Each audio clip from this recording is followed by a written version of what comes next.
Hello दोस्तों, आपका स्वागत है आपका यूट्यूब चैनल लिटरेसी भक्ति में। आज की इस वीडियो में हम सभी सोमवार व्रत कथा को सुनेंगे और समझेंगे कि कैसे फल मिलता है सोमवार व्रत करने से। तो चलिए अब हम सभी शुरू करते हैं अपनी आज की वीडियो। सोमवार व्रत कथा। किसी नगर में एक धनी व्यापारी रहता था। दूर दूर तक उसका व्यापार फैला हुआ था। नगर के सभी लोग उस व्यापारी का सम्मान करते थे।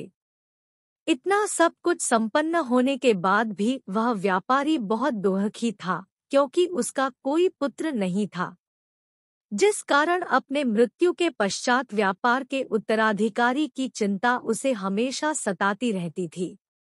पुत्र प्राप्ति की इच्छा से व्यापारी प्रत्येक सोमवार भगवान शिव की व्रत पूजा किया करता था और शाम के समय शिव मंदिर में जाकर शिवजी के सामने घी का दीपक जलाया करता था।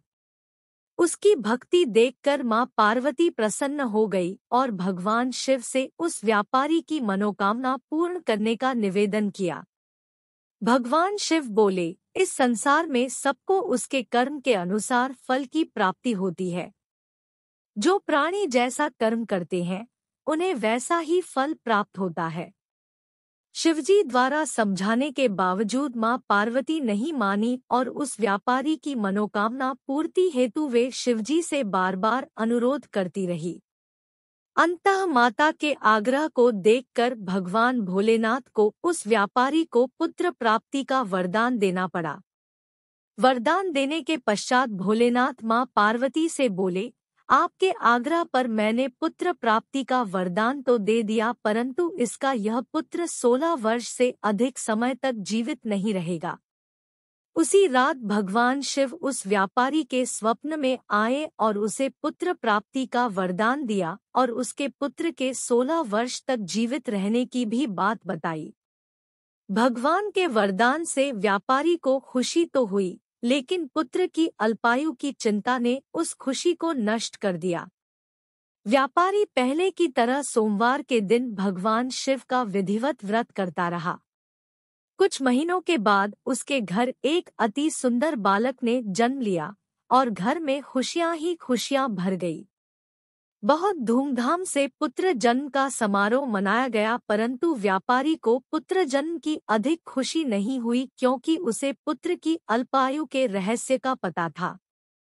जब पुत्र 12 वर्ष का हुआ तो व्यापारी ने उसे उसके मामा के साथ पढ़ने के लिए वाराणसी भेज दिया। लड़का अपने मामा के साथ शिक्षा प्राप्ति हेतु चल दिया। रास्ते में जहाँ भी मामा भांजे विश्राम हेतु रुकते, वहीं यज्ञ करते और ब्राह्मणों को भोजन कराते। लंबी यात्रा के बाद मामा भांजे एक नगर में पहुंचे। उस दिन नगर के राजा की कन्या का विवाह था, जिस कारण पूरे नगर को सजाया गया था। निश्चित समय पर बारात आ गई, लेकिन वर का पिता अपने बेटे के एक आंख से काने होने के कारण बहुत चिंतित था।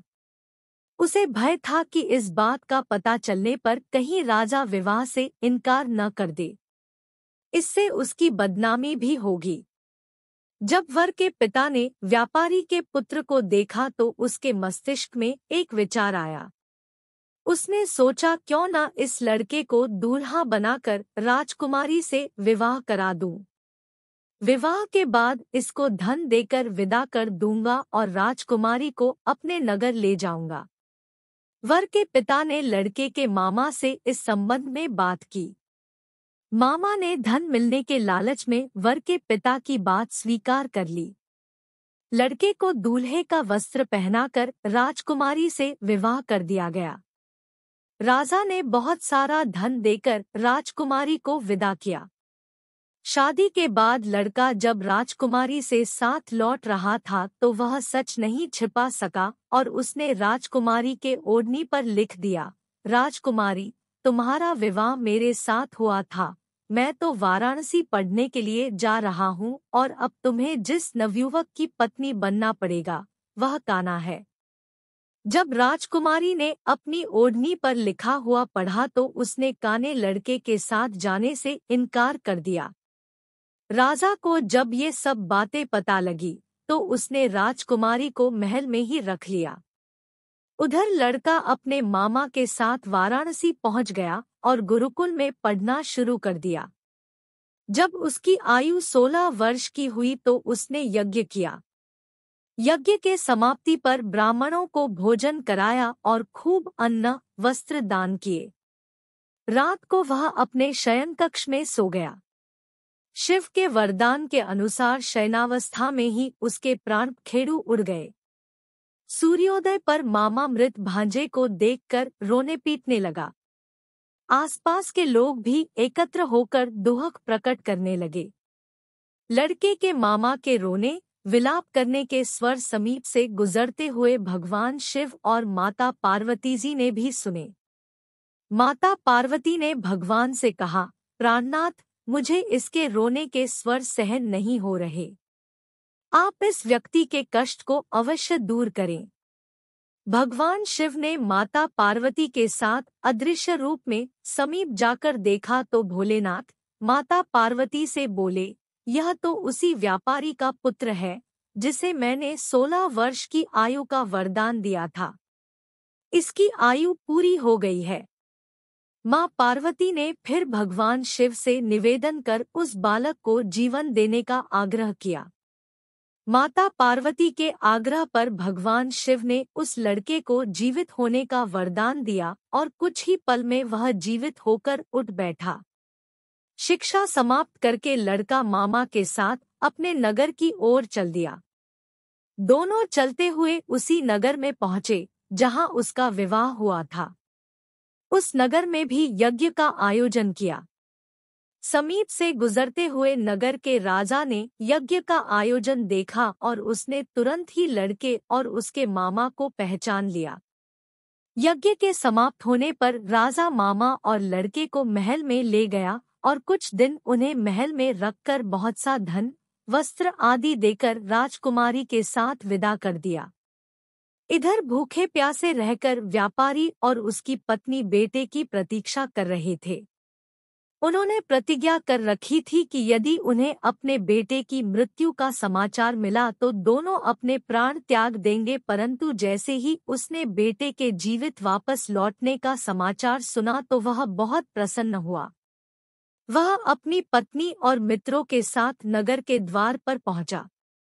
अपने बेटे के विवाह का समाचार सुनकर पुत्रवधू राजकुमारी को देखकर उसकी खुशी का ठिकाना न रहा। उसी रात भगवान शिव ने व्यापारी के स्वप्न में आकर कहा, हे श्रेष्ठी, मैंने तेरे सोमवार के व्रत करने और व्रत कथा सुनने से प्रसन्न होकर तेरे पुत्र को लंबी आयु प्रदान की है। पुत्र की लंबी आयु जानकर व्यापारी बहुत प्रसन्न हुआ। शिव भक्त होने तथा सोमवार का व्रत करने से व्यापारी की सभी मनोकामनाएं पूर्ण हुई। इसी प्रकार जो भक्त सोमवार का विधिवत व्रत करते हैं और व्रत कथा सुनते हैं, उनकी सभी इच्छाएं पूरी होती है। अगर आपको वीडियो पसंद आई है तो लाइक करें और हमारे चैनल को सब्सक्राइब करें। धन्यवाद।